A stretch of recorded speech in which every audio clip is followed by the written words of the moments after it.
பேரா லட்சுமிபதி லட்சுமிபதி அன்பால என்ன கூப்பிடுவியா மாமா? இனிமே யார் மாமா என்ன கூப்பிடுவாங்க? லட்சுமிபதி நான் தாண்டா கூப்பிட்டேன்.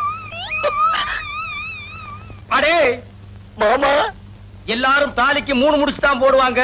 ஒக்கா கழுத்துல நான் 30 முடிச்சு போட்டிருக்கேன். தாலியை எல்லாரும் கட்டுவாங்க. அவ கழுத்துல நான் ஒட்டி வச்சிருக்கேன். அவ்வளவு சீக்கிரம் அறுபடுமா? அக்கா வந்ததும் வராதுமா ஏங்க அவங்க கிட்ட தகராறு பண்றீங்க? யாரு? நானா தகராறு பண்றேன்? அக்கா இது எனக்கா? ஆமாப்பா. மாமா இது எனக்கா? இது உனக்கு, இது உங்க அக்காவுக்கு. ஆமாண்டா, அவ சைவம், நீ அசைவம். போய் கையோட அந்த கோழி உரிச்சிருங்க போங்க.